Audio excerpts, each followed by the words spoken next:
Pra është pamundur që Evropa të zëvendësojë Shtetet e Bashkuara të Amerikës, sepse është pjesëmarrëse totale në të gjitha këto lojra që po bën. Pavarësisht tentativës së saj për të zëvendësuar Amerikën në pra jemi larg Dritan, jemi shumë larg asaj. Me që po vinë zgjedhjet në SBA, thash mos jo, jemi shumë larg asaj, nuk ka mundësi dhe për këtë arsye tashmë edhe vendet ndryshme evropiane kanë filluar dhe hyn në bisedime direkt me Shtetet e Bashkuara të Amerikës për çështje të ndryshme.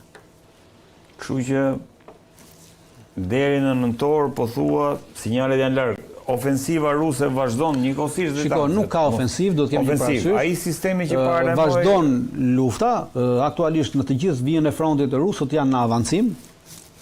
Pra nuk ka tërheqje të forcave ruse, nuk ka humbje të territorit nga ana e Rusisë, po ka humbje të territorit nga ana e Ukrainës.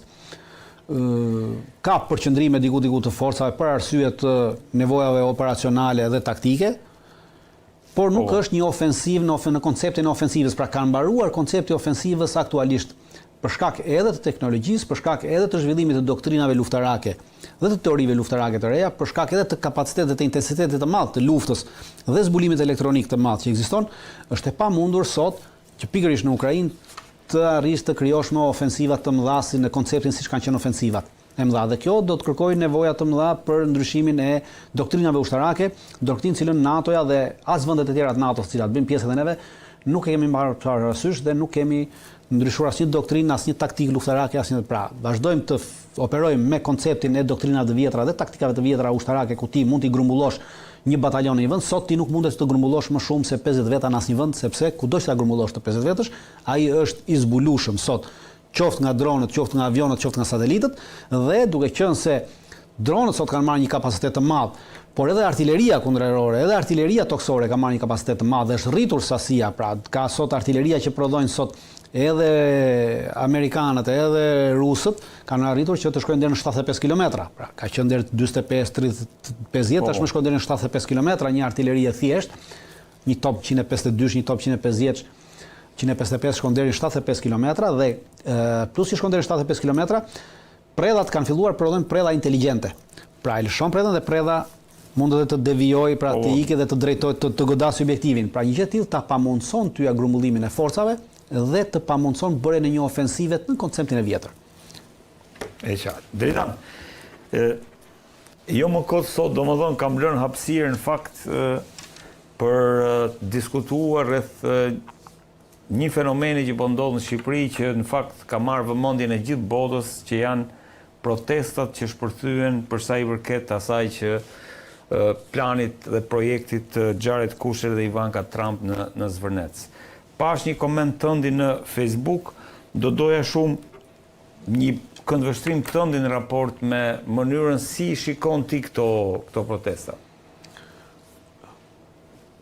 Protesta është një organizim kolektiv për të shprehur një pakënaqësi në rrugë, duke qenë se atë pakënaqësi dhe atë shqetësim që ti ke, pushteti nuk ta ka marrë parasysh kur e ke shprehur në mënyra zyrtare në rrugët e përcaktuara zyrtarisht nga shteti.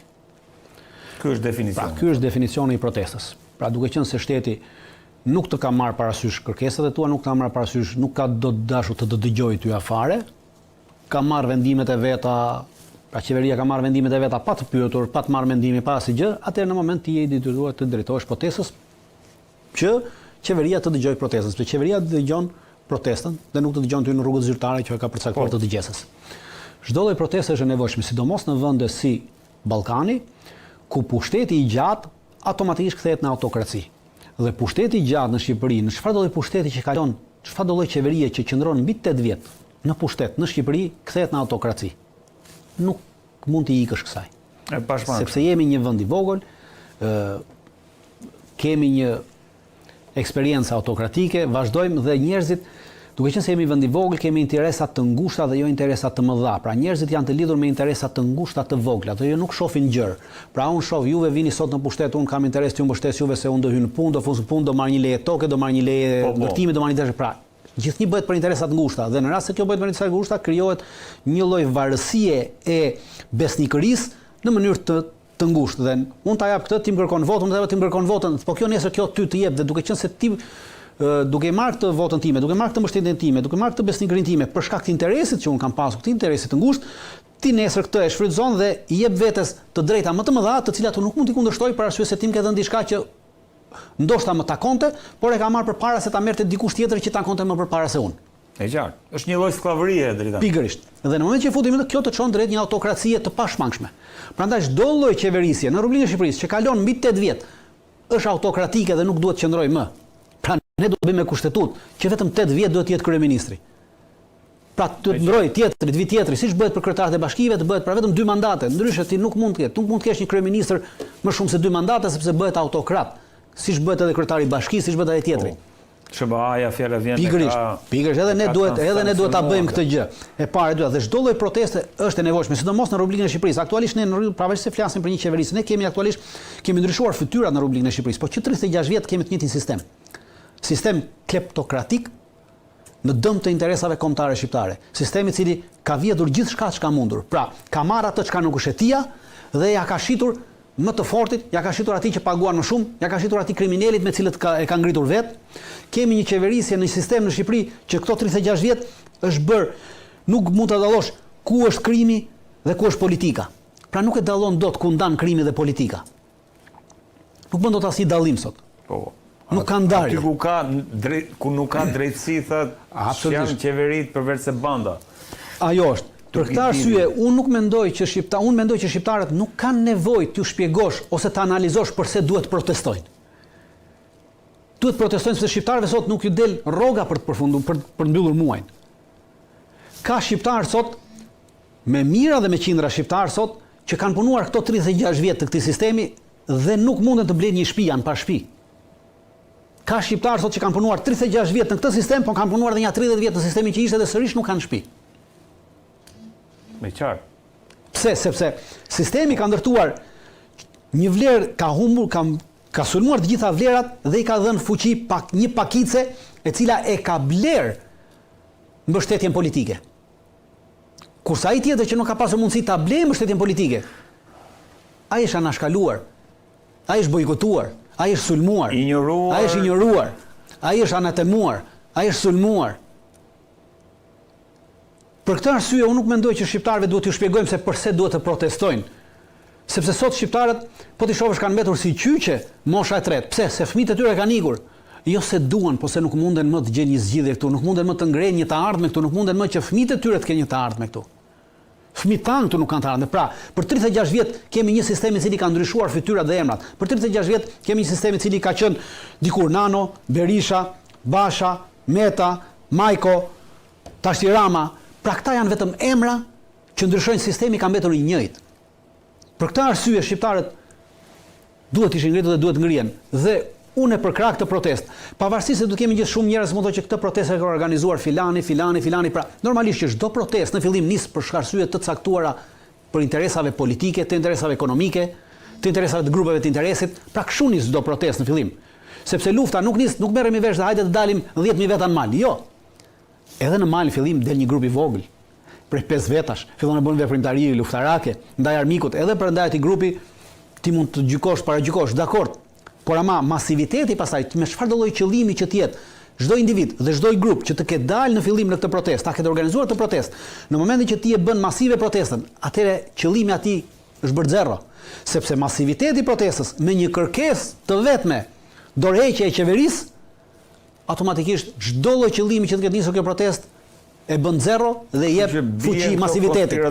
Prandaj konspiracionet mund të ekzistojnë, ka njerëz që duan të marrin protagonizmin dhe vazhdojnë që pse vuajnë nga protagonizmi, sepse protagonizmi në Shqipëri në këto 36 vjet është bërë valutë për të ecur përpara, është bërë valutë politike. Pra ti për protagonizëm nuk bën dot përpara. Dhe shkëmbimi. Pikërisht, dhe kjo valuta politike është gjithë protesta. Prandaj shumë do dalin dhe do kërkojnë të marrin të protagonizmin, por masiviteti e mbyt protagonizmin. Për këtë arsye unë do thosha që duhet i bashkangjiten njerëzit kësaj proteste, duhet të protestojmë. Për sa kohë protesta është gjenuine, sepse nuk mund të rrim gjithnjë me mendimin që jo po kjo ashtu, pra ti duhet të dalësh, ti duhet të protestosh. Po do t'i bashkangjitesh sepse nuk mund t'i lëvizim gjërat, nuk mund t'i ndryshojmë gjërat. Edhe në rast se nuk arrim të rrëzojmë qeverinë. Pra nuk e zëm se në një moment caktuar protesta u shua për diçka tjetër. Ama prapsërisht i tregoj qeverisë dhe gjithkujt tjetër që e para, neve këta njerëz nuk, sepse një nga thirrjet e protestës atje që vazhdon një është Rama dhe Berisha në burg. Pra po tregon që këta janë dy personat që na kanë marrë peng jetën tonë. Kanë 36 vjet që këta dy persona janë pushtet, kanë 36 vjet që këta dy na kanë marrë peng jetën neve, dhe tashmë neve po bëjmë se si këta dy persona duan që edhe 30 vjet tjera t'ju marrin jetën peng fëmijëve tanë. Pikërisht. Pra Rama Berisha në burg. Pra edhe në rast se nuk arrihet rënia e qeverisë. Kjo lloj thirrje, kjo lloj proteste, ju ka dhënë atyre një mesazh të qartë që këta njerëz nuk i do më kusht. Dhe kjo është do jap indikimin e vet në votimet e ardhshme. Dhe ka për ta dhënë ndikimin e vet në votimet e ardhshme. Po si do e javi, se këto nuk janë forcë politike. S'ka gjë, po njerëzit ndikojnë, pra njerëzit po shohin sepse protesta si thash është një veprim i madh, i sinqert dhe tregon që edhe ata nuk është vetëm askush. Pra edhe ata që mendojnë njësoj, po që sot për arsye të ndryshme nuk dalin në protestë. Sepse mund të kenë arsye, ka një dyqan, ka një fëmijë në punë, ka një grua diku në punë dhe këta mund t'ja heqin në shtet. Sepse funksionon autoritarizmi këtë ka. Të cënon aty ku ti je më i prekshëm, i cënushëm. Dhe ti, në momentin që ke diçka në familje, që ti ai është i cënushëm te ekonomia, ta cënon këtë. Dhe ka shumë njerëz që mendojnë njësoj. Po deri më sot kanë menduar se kanë qenë të vetëm. Në moment që ai shef që në rrugë ka 5000 veta, 10000 veta, 20000 veta, 30000 veta, apo thotë, unë nuk jam i vetëm. Vërtet atje nuk dal. Po nesër ai e di që këta 30 veta do votojnë njësoj siç do votojë edhe ai. Pra ai do votojë kundra edhe ata do votojnë kundra. Pra nuk është i vetëm nesër në votime. Pra kjo, sido që tjetë, çdo proteste ka një të mirë, edhe në rast se nuk arrin qëllimin final të rrëzimit të kësaj qeverie kuislinge. Dhe të kësaj politike anti-shqiptare që 36 vjet ka marrë peng jetrat tona. Sërish, çdo protest me pjesëmarrje masive tregon edhe njerëzve që e mendojmë njësoj, pra edhe ai që s'ka mundësinë nuk është vetëm. Dakor, Dritan, po problemi është që të shkoj tek, le të themi, tek krijimi apo që tjetë një shkëndi, se paka shumë kjo, një shkëndi që të ndezë atë zjarrin për të futur në furrë gjithë sistemin më pas dhe për ta ndryshuar. Si do ta bëj kjo protest në një kohë kur në zgjedhje kemi dy parti ende të cilat numrojnë votat, kjo është një luftë. Kanë komisionerët, unë ju kuptoj, po. Kontrollojnë gjithçka. Po, kjo është një luftë. Atë do kemi një gjë. Kjo është një luftë. Dhe lufta është me faza, pra. Do ta luftën e konceptojmë edhe protestën konceptoni si një operacion ushtarak. Ja, nga ty e pres këto. Operacionet ushtarake janë me faza, pra faza e parë, faza e dytë, pra hapi i parë, hapi i dytë, nuk shkojmë nga i pari te i fundit. Hapi i parë është masiviteti i protestës. Me një kërkesë të vetme, dorëheqja e qeverisë. Pra ky është masivitet. Masivitet do të thotë që të dalim në Tiranë në protestë, ata që janë në Tiranë dalin në Tiranë, ata që janë në përrethe të dalin në përrethe në protestë. Në të njëjtën orë që bëhet protesta këtu dalin atje, sepse tregojnë që gjithë Shqipëria është kundra, gjithë Shqipëria është një, e mendojmë njësoj dhe gjithë Shqipëria është një lëvizje. Protesta është një mosbindje civile. Pra tregon që kjo mosbindje civile nuk ekziston vetëm në Tiranë. Mosbindje civile ekziston në Vlorë, në Gjirokastër, në Berat, në Korçë, në Fier, në Shkodër, në Kukës. Është mirë që protesta të bëhet në të gjithë vendin në të njëjtën orë. Shikoni, njerëzit do të kuptojnë një gjë, sepse në 97-ën jemi një brez që në 97-ën kemi jetuar gjithë, pra. Shumica. Po. Edhe atëherë në 97-ën protestat në fillim ishin vetëm në Vlorë. Një muaj. Filluan në Vlorë, një muaj dhe askush nuk tërhoqën në një vëmendje të madhe, e izoluar. Në momentin që protestat u shpërndan në të gjithë Republikën e Shqipërisë, në Lushnjë, në Fier, në Shkodër, në Krujë, në Korçë, pra bëshin protesta në gjithë Shqipërinë. Kjo solli rrëzimin e autokracisë të Berishës. Sepse i tregoi që nuk është Shqipëria më me ty, nuk të do. Dhe e njëjta gjë duhet bëhet tash. Pra masivizimi nuk duhet vetëm në Tiranë, masivizimi duhet gjithandej. Faza e parë është masivizimi me një kërkesë të vetme, edhe atje një kërkesë rrëzim dorëheqja e qeverisë. Faza e dytë, pasi vim në fazën e dytë. Faza e dytë është normalisht kur bie qeveria atëherë çfarë do të bëhet? Duhet krijuar një qeveri teknike. Dhe faza e dytë, kjo protestë zhvendoset nga kryeministria te presidenca. Sepse qeverinë teknike pastaj e ka presidenti në dorë ta krijojë. Dekreti i presidentit. Dhe në këtë moment qeverinë teknike duhet krijuar me bazë të gjerë popullore, me njerëz profesionistë të fushës së digastereve institucionale, pra Ministri i Financave do të jetë ekonomist, Ministri i Shëndetësisë do të jetë mjek. Në qartë. Të ministrat e tjerë, pra me figura të cilat kanë eksperiencë drejtimi dhe eksperiencë në fushën e tyre, pra jo me njerëz që kanë mbaruar sot universitetin e mjekësisë, ose për shkenca sociale, ose për marrëdhënie ndërkombëtare dhe ti e çon atje. Pra njerëz që kanë, unë nuk po them që të marrë sot një pedagog të marrëdhënieve ndërkombëtare, ta çosh atje ai vetëm nga ana teorike është pedagog. Pa duhet marrësh një person që ka eksperiencë në fushën e marrëdhënieve ndërkombëtare, që ka shërbyer gjatë të, dhe ta vësh ministër të jashtëm. Por që ka treguar që nuk është pra persona cilët janë apartiak, pra s'kan qenë antar partie, nuk janë antar partie, nuk janë antar shoqatash të këtyre shoqatave të sorës të këtyre tjerë që vinë vërdall, pra njerëz me integritet të Shqipëria ka. Dhe këta njerëz i vë atje dhe pastaj pasi arrihet hapi i dytë, shkojmë në hapin e tretë. Kjo qeveri teknike ka për detyrë të ndryshojë, të bëjë një kushtetutë re dhe të shkojmë në referendum. Dhe në këtë kushtetutë pastaj ndrojmë gjithë ato që thatë juve. Ligjin zgjedhor, komisionin e zgjedhjeve, mënyrën e votimit të zgjedhjeve, ndarjen e Republikës, pra gjithçka e bëjmë me kushtetutë. Dhe shkojmë në këtë zgjedhje. Pra, masivizim, qeveri teknike, referendum kushtetues, për një kontratë re kushtetuese, dhe pastaj shkojmë në zgjedhjet. Kjo qeveri teknike mund të zgjasë 1 vit, 2 vjet, sa është e nevojshme le zgjasësh një qeveri teknike me profesionista, apolitike. Pra që i shërben popullit, i shërben këtij vendi. Dhe në këtë moment ti e ke thyer sistemin. Pse e ke thyer sistemin? Sepse kjo qeveri teknike nuk do të vazhdojë dot të njëjtat kontrata që ka bërë kjo qeveri. Nuk i vazhdon me ato kontrata. Dhe aty pastaj në këtë kushtetutë i fusim gjithë ato që diskutuam. Edhe kozgjatën edhe mandatin e një kryeministri, edhe mandatin e një presidenti, edhe mandatin e një kryetari bashkie. Pra, i fusim të gjitha aty. Gjithçka. Sepse hapet një debat publik për bërjen e kësaj kushtetute. Dhe pastaj siç e ke protestën, ke edhe debatin publik. Dhe në këtë debat publik marrim pjesë dhe ofrojmë të gjithë mendimin ton për bërë një kushtetutë më të mirë e cila do t'i shërbejë nesër fëmijëve tanë. Dhe atëherë kemi bërë demokraci. Dhe kjo është demokracia. Realisht kjo është demokracia. Demokracia nuk është të vi Dritani, të vi Redi dhe vendosim se unë e mendoj kështu, dhe do bëjmë kështu në bie tavolinë se kështu themun se është më mirë. Jo. Është debat publik demokracia. Dritan, po a nuk e shkatëron kjo sistemin aktual pak, a nuk e delegjitimon opozitën, a nuk është kjo një ndihmë për Edi Ramën në momentin që opozita qahet në këtë formë? Atëherë, aktualisht nuk juve në rast se do të mendonim aktualisht në Shqipëri nuk ka opozitë. Në Shqipëri kemi një pozitë e cila është ndarë dhe luan. Në Shqipëri kemi vetëm një parti që 36 vjet është Partia e Punës, vazhdon të jetë në pushtet. Dhe Partia e Punës është ndarë në 2 grupe. Është ndarë në Partinë Socialiste dhe në Partinë Demokratike. Por vazhdon Partia e Punës të jetë në pushtet. Dhe këta kanë ndarë rolet. Dhe bëjnë teatr. Si në teatr. Pikërisht, një herë njëri bën pozitën, një herë tjetri bën opozitën. Dhe juve konsideroni që kjo s'ka qenë në opozitë. Në Shqipëri kemi pasur një herë opozitë. Në Shqipëri kemi pasur pozitë në pushtet dhe pozitë jo në pushtet. Opozitë në Shqipëri nuk ka pasur.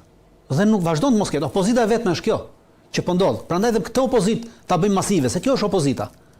Në momentin që populli arrin të rrëzojë qeverinë me protesta të tilla, pra jo të dhunshme, sepse duhet të tregojmë edhe një gjë që nuk i përkasim atij sistemi.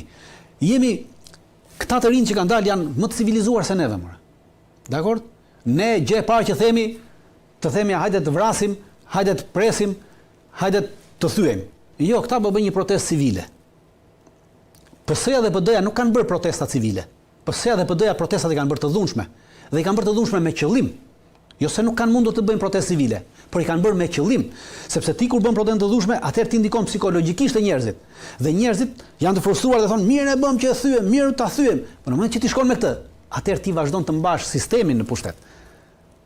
Vazhdon të mbash të njëjtat lidhje okulte ekonomike që kanë kjo opozita që ju thoni me pozitën, që për mua janë një, është Partia e Punës në pushtet, vazhdon të jetë Partia e Punës në pushtet. E qartë. Për këtë arsye, shihni, këta atje po protestojnë, policia po bën se hir. Pra nuk është me skafandra. Këtu policia s'ka dalë me skafandra. Pse s'ka dalë me skafandra? E para do thotë që policia nuk ka informacione që protesta do të jetë e dhunshme. Kurse kur policia del me skafandra